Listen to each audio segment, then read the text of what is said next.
in connection with the celebration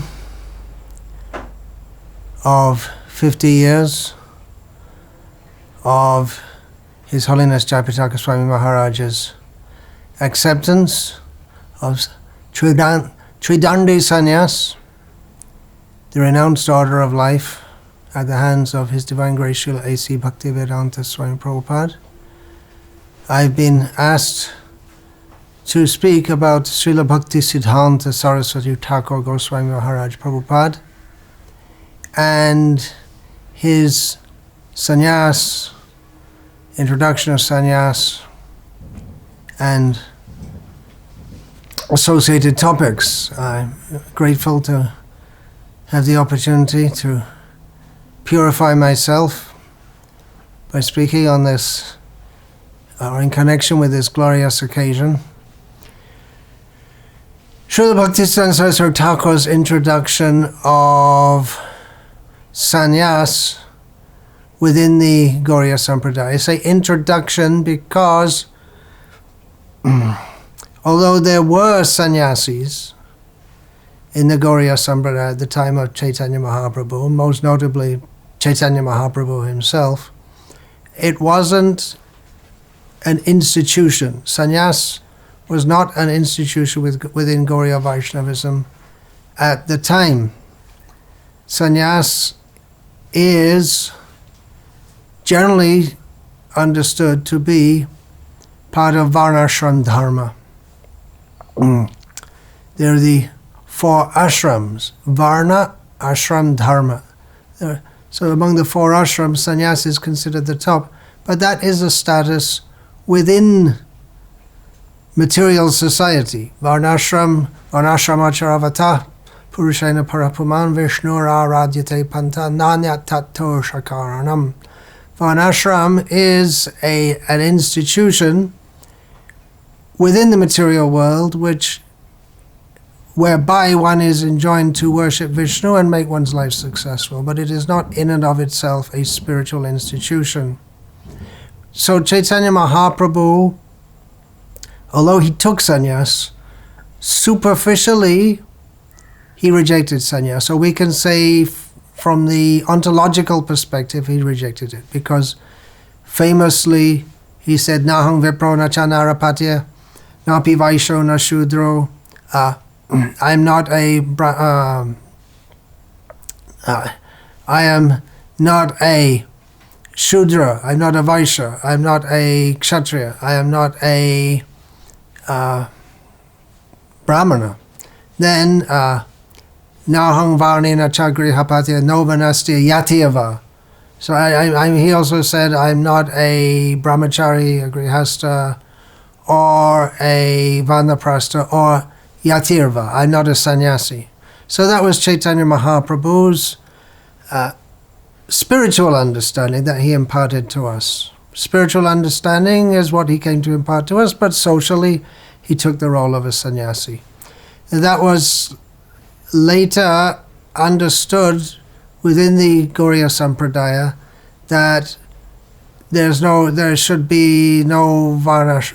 Well, it's a very complex picture, because they, on one hand, there were the grihasta gurus who are from Brahmin families within the Gauriya Sampradaya, and on the other hand, there was the line of Babajis who consider themselves beyond the platform of Varnashram. So the renunciants in the Gauriya Sampradaya, they were not sannyasis, they were what we call Babajis. They're generally known as Babajis. And we find the word Vairagi in Chaitanya Charitamrita, in Prem Vivarta, in the Gauriya Vaishnava literature, and that's generally understood to mean one who renounces the world and he also renounces Varnashram. So Bhaktisiddhanta Saraswati Thakura's introduction of sannyas was certainly controversial. He jerked the Gauriya Vaishnava Sampradaya. He made many changes in many ways from what was going on traditionally. because he was seeing it wasn't working. The mission of Chaitanya Mahaprabhu to give prema had become stultified into... Of course, it's not that there weren't Vaishnavas. There were pure Vaishnavas, but the preaching mission, the vision, actual attainment of pure love of Krishna, prema, Krishna Vishayak prema, param purushartha, beyond the four aims of religious life, dharma, artha, kama, moksha, is Krishna prema. It wasn't happening. It wasn't happening in the way that Chaitanya Mahaprabhu wanted and desired. And at that time in Bengali society, although very prominent, eminent people, people who were revered by the educated public, such as Bankim Chandra Chatterjee and Vivekananda and Ram Mohan Rai, they had great veneration for Chaitanya Mahaprabhu. They wanted nothing whatsoever to do with people who called themselves Vaishnavas, who called them his followers. So there was a great disjunct between the two. On one hand, Bengalis in general, or many of them, they had great respect for Chaitanya Mahaprabhu, but on the other hand, they couldn't see any way to follow him because the Vaishnava Sampradaya had become very much degenerate in its public manifestation and how it was publicly conceived. So Bhaktisiddhanta Saraswati Thakur, he did quite a few things which were really revolutionary. Revolution, to come back to the real point. And one of the, just briefly I'm trying to say, it's such a big topic. One of the things he did was to introduce sannyasa, and the first sannyasi of the Gauriya Math was himself. The way he accepted sannyas was revolutionary, because his gurus, Bhaktivinoda Thakur and Gaurkishore Das Babaji Maharaj, had passed away by that time had passed away from the world, and he was trying to continue the mission as given to him by Bhaktivinoda Thakur and Gaurkishore Das Babaji, but he found with the followers that it wasn't going to happen. The kind of revolutionary, widespread Krishna consciousness, and clearly distinguished from different Sahajiya groups, and it required something drastic.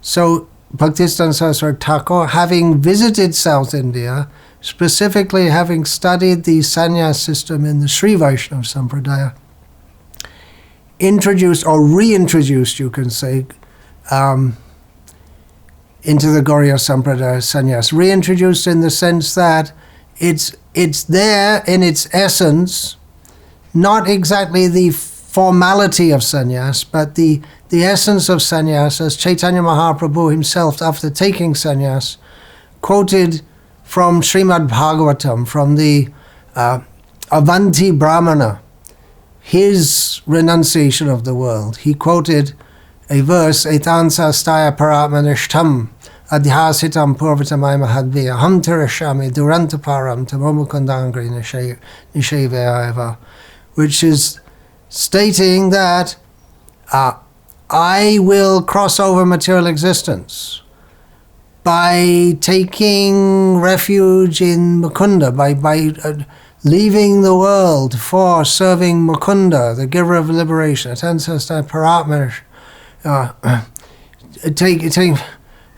In this way, following in the footsteps of great personalities before me, I will cross over material existence. So this is the internal mood of Chaitanya Mahaprabhu. Not that I'm taking sannyas like the Mayavadis, although Chaitanya Mahaprabhu superficially took it in Mayavad Sampradaya, but for the sake of not simply crossing over the world, but for serving Mukunda. So in this spirit, Bhaktisiddhanta Saraswati Thakur took sannyas, and specifically he wanted to preach Krishna consciousness. Sri Ramanujacharya accepted sannyas for the sake of establishing the Vaishnava Sampradaya in the world at the time. There were Vaishnavas, but there was no coagulated Vaishnava Sampradaya. So Ramanuja did that in so many ways, by preaching, by making followers, by establishing temples, deity worship system. Establishing temples means he reorganized so many temples, and by writing, and specifically by opposing the Advaitavad of Shankara. So he tremendous, revolutionary work which Ramanuja did. So Bhaktisiddhanta Saraswati Thakur, he accepted sannyas in a revolutionary way. He wasn't going to take sannyas from any Mayavadi. He sat in a picture of Gorky Shaudas Babaji Maharaj and accepted a danda. Now, we could say with quite a high degree of certitude that Gorky Shaudas Babaji Maharaj, had he been directly present in the world, would not have given sannyas to his disciple, Siddhanta Sarasvati. But he wouldn't have done it as a social function or what. He wouldn't have done it. But Bhaktisiddhanta Saraswati Thakur, it's very important to understand this. It wasn't just some revolutionary process for preaching, although Bhaktisiddhanta Saraswati Thakur's sannyas was for preaching, but it was what was required. It was a spiritual communion from his previous gurus, from his gurus, Gorky Shaudas Babaji, who never took sannyas, and Bhaktivinoda Thakur, who also didn't take sannyas.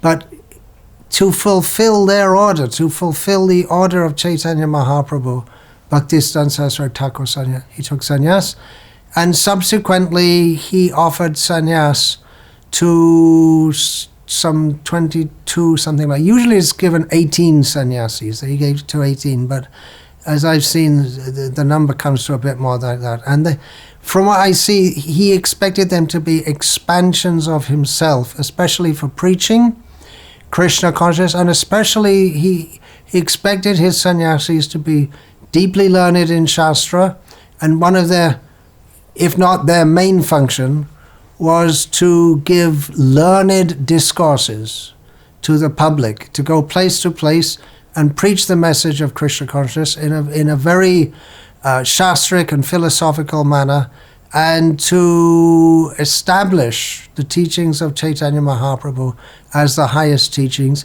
in opposition to all kinds of other ideas. He referred to his sannyasi disciples as Jivanta Mridanga, living Mridanga drums for Sankirtan. And some very great personalities were among his sannyas disciples. Of course, from our perspective, all of his disciples are worshipable, but definitely among his sannyasis, some very highly exalted in behavior, in practice of Vaishnavism, realization and understanding. Interestingly, though, they weren't the only disciples who were highly lauded or highly considered very highly in the Gaudiya Math. In fact, one of his very earliest disciples was at that time, from the time he joined Saraswati Thakur, very early, before the Gaudiya Math started, Kunja Bihari Vidyabhushana. He was married at the time, and he remained married until after the departure from this world of Bhaktisiddhanta Saraswati Thakur. He was a householder. But Saraswati Thakur, when his sannyasi disciples would come to offer obeisance, when they came into if they came from outside, from some other location, he would, before they would bow down to him, he would say, "First you go and offer obeisance to Kunja Bihari. Have you offered obeisance there?" And another highly venerated very close to Bhaktisiddhanta Saraswati Thakur. Later history came out something else. Was Ananta Vasudev Paravidyabhushan, who he joined as a brahmachari and remained as a brahmachari, and he also later took sannyas. So later history is something else. But the point I'm making, these were considered two very highly prominent leaders, and other very important leaders in philosophy and writing, and were Sundarananda Vidya Vinod, who was a householder, although practically he largely left his family to join the Gaudiya Math, but he didn't take sannyas. And another highly was venerated was Professor Nishikant Sanyal Narayan Das Bhakti Sudhakar. So they were writing and making articles, and Sundarananda was also a very great speaker at the Albert Hall in Calcutta. The Gaudiya Math sometimes held programs, and Bhaktisiddhanta Saraswati Thakur would be there, and Sundarananda Vidya Vinod, a householder, would often give the keynote speech, even though there were other sannyasis present. There was also the Pranavananda.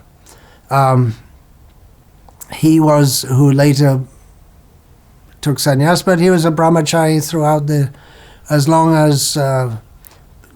whole time Bhaktisiddhanta Saraswati Thakur was there. So the point I'm making, that sannyas, the sannyasis, they were integral part of the dynamic Gaudiya Math preaching, but at the same time, they weren't the only ones who are highly respected. So Saraswati Thakur, he introduced this, and like I say, it's from what I see, he expected his sannyasis to be like expansions of himself.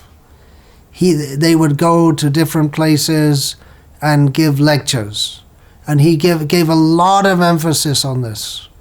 Of course, there was kirtan in the Gaudiya Math, a lot of kirtan, but he gave a lot of emphasis on speaking the message of Chaitanya Mahaprabhu in a very philosophical manner to appeal to the learned circles of society at that time. And he expected his sannyasis to be very learned, following in his own footsteps. It was highly controversial. Up to the present day, there are those who say that it should never have been done. It's not traditional to have sannyas in the Gaudiya Sampradaya. But interestingly, even those who criticize this like that, a lot of them, they wouldn't have come to Krishna consciousness at all, especially those who are from outside India. They wouldn't have had the opportunity of Bhaktisiddhanta.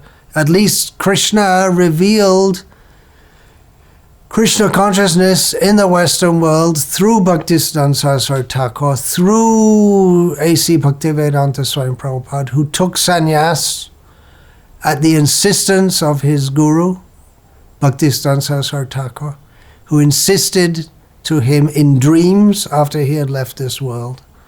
So there, like I say, there are those who protest that it's not proper, but if it works, it works. It happened. It has happened. It is going on. Through the agency of Bhaktisiddhanta Saraswati Thakur and his reformist principles, reform, not change, but change for the better, doing what is required. Now, although the people would protest that, well, Vaishnavas are not supposed to wear saffron cloth, in Chaitanya Charitamrita, what is it said? Rakta Kapur Vaishnave Nadu, I can't remember exactly. It's a red cloth is not suitable for Vaishnavas. Bhaktisiddhanta Saraswati Thakur, he would say that I've accepted sannyas because I'm trying to take the position of a servant of my gurus. Gaur-Kishore Das Babaji Maharaj, Bhaktivedanta Thakur, up to the 6 Goswamis. They were Paramahamsas. They were beyond Varnashram. I'm not beyond Varnashram. I'm taking this humble position in service to them. I do not consider myself a Vaishnava. Just trying to serve the Vaishnavas by preaching their message, and this is required for preaching. And he'd also seen, Bhaktisiddhanta Saraswati Thakur had also seen that the considerable success and how of the Ramakrishna mission, they had sannyasis who are highly respected, and Bhaktisiddhanta Saraswati Thakur thought, well, if they can do it for preaching the wrong thing, we can do it for preaching the right thing. So there's a little overview of sannyas in the teachings and life of Bhaktisiddhanta Saraswati Thakur. It's a section within my book, Sri Bhaktisiddhanta Vaibhav. For further information, you can consult that. And again, thank you for this opportunity to speak on this subject. Hare Krishna. All glories to Srila Prabhupada, all glories to Srila Bhaktisiddhanta Saraswati Thakur, all glories to all these sannyasis and all the devotees who are following in their glorious footsteps. And especially on this occasion, we're remembering the 50th anniversary of sannyasa of His Holiness Jayapataka Swami Maharaj. So, all glories to him and his followers and his acceptance of sannyas. Hare Krishna.